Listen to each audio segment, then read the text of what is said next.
ஞானானந்தமயம் தெய்வம் நிர்மலஸ்படிகாகிருதியும் ஆதாரம் சர்வ வித்யானாம் ஹயக்ரீவம் பாஸ்வகே. நெக்ஸ்ட் ஜென் டிவி நேயர்களுக்கு அஸ்ட்ரோ கேஎஸ்ஐங்கரின் பணிவான நமஸ்காரங்கள். வார பலன் 6/5/2024 12/5/2024 வரை உண்டான வாரத்திற்கு மேஷம் முதல் மீனம் வரை இந்த வாரம் என்ன பலன் அப்படின்றத பார்க்கலாம். முதல்ல இந்த வாரத்தினுடைய கோல்சாரம் என்ன அப்படின்றத பார்ப்போம். அதற்கு பிறகு இந்த வாரத்தில் வரக்கூடிய விசேஷ நாட்கள் என்ன அப்படின்றத பார்ப்போம். அதற்கு பிறகு இந்த வாரத்தில் எந்தெந்த ராசிக்காரர்களுக்கு சந்திராஷ்டமம் இருக்குன்றதை பார்க்கலாம். இந்த வாரத்துடைய கோல்சாரம்னு எடுத்தோம்னா காலபுருஷ தத்துவத்தின் முதல் ராசியான மேஷ ராசியில் சூரிய பகவான், சுக்கிரன் மற்றும் புதன் 3 கிரகங்கள் இருக்குது. ரிஷபராசியில் குரு பகவான், கன்னியில் கேது பகவான், கும்பத்தில் சனி பகவான், மீனத்தில் ராகுவும் செவ்வாயும். சந்திர பகவான் இந்த வாரத்தில் மீன ராசி ரேவதி நட்சத்திரத்திலிருந்து மிதுன ராசி புனர்பூச நட்சத்திரம் வரலும் போகிறார். இந்த வாரத்தில் பார்த்தடையானால் மேஷம், அதாவது மீனம், மேஷம், ரிஷபம், மிதுனம் இந்த 4 ராசிகளை கடந்து போகிறார். இந்த வாரத்தில் வரக்கூடிய விசேஷ நாட்கள்னு பார்க்கும்பொழுது 6ஆம் தேதி அன்னைக்கு எடுத்தடையானால் 6ஆம் தேதி அன்னைக்கு இந்த வாரத்தில் ரமண மகரிஷியினுடைய ஆராதனை, ரமண ஆசிரமம் திருவண்ணாமலையில் மிகவும் பிரசித்தி. அங்கே அவருடைய ஆராதனை நடக்கிறது. 8ஆம் தேதி அன்றைக்கி அமாவாசை, சித்திரை அமாவாசை. 10ஆம் தேதி அன்றைக்கி பார்த்தேன்னா இந்த வருஷத்தினுடைய அக்ஷய திருத்தியை அப்படின்னு சொல்லக்கூடிய வளரும் நாளில், வளர்பிறையில் வரக்கூடிய 3ஆம் நாள், சித்திரை மாதத்தில் வளர்பிறையில் வரக்கூடிய 3ஆம் நாள் அக்ஷய திருத்தியைன்னு கொண்டாடுறோம். இந்த அக்ஷய திருத்தியை பொறுத்தவரையிலும் பார்த்தோன்னா 10ஆம் தேதி அன்றைக்கி வருது. 10/5/2024 இந்த வாட்டி வெள்ளிக்கிழமையில் வருது. 10ஆம் தேதி அன்றைக்கி அக்ஷய திருத்தியை. எது வாங்கினாலும் வளரும், தானம் கொடுத்தாலும் வளரும், அதனுடைய புண்ணியங்கள் மிகவும் அதிகமாகும்னு சொல்லக்கூடியது. இந்த அக்ஷய திருத்தியில் நிறைய விஷயங்கள் சொல்கிறாங்க. அதாவது தங்கம் வாங்குறாங்க நிறைய பேர், அதாவது பைசா வச்சுன்னு இருக்கவா. பொதுவாகவே துவரம்பருப்பு, அரிசி, வெல்லம் இந்த 3 விஷயங்கள் வாங்கினோம்னாலே ரொம்பவும் நல்லது. வீட்டுக்கு சுபிக்ஷம் ஏற்படும். எந்த ஒரு விஷயத்திற்கும், அதாவது உணவுக்கு தட்டுப்பாடோ பொருளுக்கு தட்டுப்பாடோ அந்த வீட்டில் இருக்காது. அதனால் புதிய விஷயங்கள் வாங்கணும், சாப்பிடக்கூடிய விஷயங்களாகவும் இருக்கணும். அடுத்தவர்களுக்கு தானம் செய்கிறது மூலியமாக உங்களுக்கு தானத்தினுடைய அதாவது புண்ணியங்கள் அதிகமாக பெருகக்கூடிய காலகட்டம். அக்ஷய திருத்தியில் பார்த்தோன்னா அக்ஷய பாத்திரம் கிடைச்சதாக சொல்லக்கூடிய காலகட்டம். அந்த பஞ்சபாண்டவர்கள் அவர்களுக்கு அக்ஷய பாத்திரம் கிடைச்ச காலகட்டமாக இருக்குது. அதை தவிர இந்த சிலப்பதிகாரம் மணிமேகலைக்கு அக்ஷய பாத்திரம் கிடைத்த நாளாக, கொடுத்த நாளாக இந்த காலகட்டத்தில் சொல்கிறார். அதனால் அக்ஷய திருத்தியை மிகவும் பிரசித்தி விசேஷம். இந்த அக்ஷய திருத்தியில் எந்த ஒரு புதுசு வாங்கினாலும் அடுத்தவர்களுக்கு தான தர்மம் செய்தாலும் மிகவும் ஏற்றமாக இருக்கும்.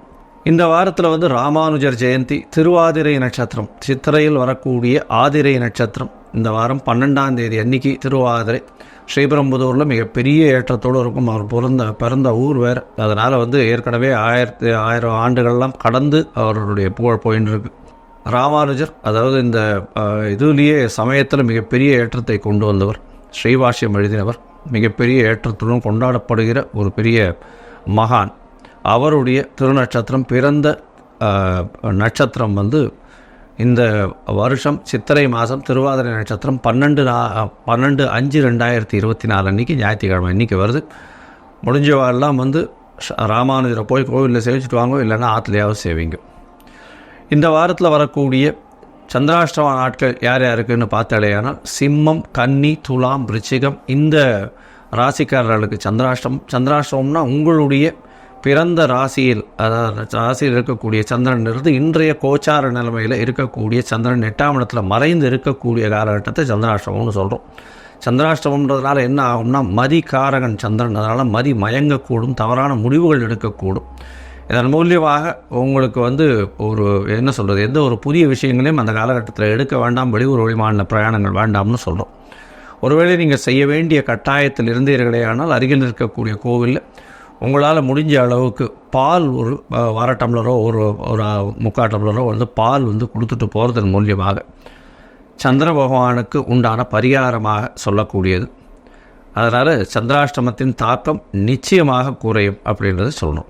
சரி, இப்போது மேஷம் முதல் மீனம் வரை ஒரு ராசிக்கா இந்த வாரம் 6/5/2024 12/5/2024 வரலாம் எப்படி இருக்குன்னு பார்ப்போம். அதுக்கு முன்னாடி என்னுடைய மொபைல் ஃபோன் கீழே ஸ்க்ராலிங்கில் போயிட்டு இருக்கோம். உங்களுக்கு அஸ்ட்ராலஜிக்கல் கன்சல்ட் தேவைப்பட்டால் எனக்கு கூப்பிடுங்க.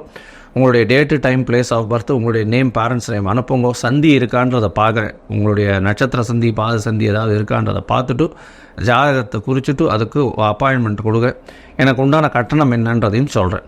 அதற்கு பிறகு நம்ம அப்பாயின்மெண்ட்டில் டிஸ்கஸ் பண்ணலாம். சரி, இப்போ மேஷம் முதல் மீனம் வரை 6/5/2024 12/5/2024 வரை ஒரு ராசியாக என்ன பலன்றதை பார்ப்போம். ரிஷபம், கிருத்திகை, ரோகிணி, மிருகசீரிஷம் இந்த 3 நட்சத்திரம் 9 பாதங்களை கொண்ட ராசி. ராசியின் அதிபதி சுக்கிர பகவான் ராசிக்கு 12ஆம் இடத்துல இருக்கார். குரு பகவான் உங்களுடைய ராசியிலே இருக்கிறது பெரிய விசேஷம். ஸ்ட்ரெஸ்ஸு கொஞ்சம் அதிகமாக இருக்கும், அதாவது மன அழுத்தம் கொஞ்சம் அதிகமாக இருக்கக்கூடிய காலகட்டம். ஏன்னா குரு பகவான் உங்களுடைய ராசியிலே உட்கார்றார், தனித்த குருவாக இருக்கார். அதனால் ரொம்ப அனலைஸ் பண்ணுவீங்க. எந்த ஒரு விஷயத்தையும் ஒரு யதார்த்தமான முடிவு எடுக்காமல் ரொம்ப யோசித்து அதிலேயே ரொம்ப குழம்பி போயிருப்பீங்க. உங்களுடைய ராசிக்கு பார்த்தாலேயானால் 10ஆம் இடத்துல இருக்கக்கூடிய சனி பகவான் பெரிய ஏற்றத்தை கொடுக்க போகிறார். 10ஆம் இடத்துல சனி பகவான் இருக்கிறது பெரிய விசேஷம். இதன் மூலியமாக வேலையில், தொழிலில் பெரிய ஏற்றம் கிடைக்கக்கூடிய காலகட்டமாக இருக்கும். அவங்களோட ராசிக்கு 5ஆம் இடத்துல இருக்கக்கூடிய கேது பகவான் மூலியமாக குழந்தை பிராப்தி ஏற்படக்கூடிய வாய்ப்பு உண்டு. ஏன்னா குரு பகவான் உங்களுடைய ராசிக்கு 5ஆம் இடத்தை பார்க்குறார். 5ஆம் இடத்தை பார்க்குறது மட்டும் இல்லாமல் இவ்வளோ நாள் குழந்தை பிராப்திக்குன்னு இது பண்ணுறவாளுக்கெல்லாம் அபார்ட் ஆகின்றதுக்கும் அதெல்லாம் இப்போ கொஞ்சம் கண்ட்ரோலில் வரும். ஏன்னா குரு பகவானே புத்திரக்காரகனே புத்திர ஸ்தானத்தை பார்க்குறது பெரிய விசேஷம். இந்த வாரத்தில் பார்த்தாலேனா உங்களுடைய ராசிக்கு 11ஆம் இடம் அதிகமாக வலுப்பெற்று போயிருக்கு. 12ஆம் அதிபதி 12க்கு 12 அப்படின்னு சொல்லக்கூடிய 11ஆம் இடத்துல இருக்கிறது விசேஷம். இதன் மூலியமாக உங்களுடைய செலவுகள் அற்ற நிலை இருக்கும். செலவுகள்லாம் ரொம்ப கம்மியாக இருக்கக்கூடிய காலகட்டமாக அமையப்போகுது.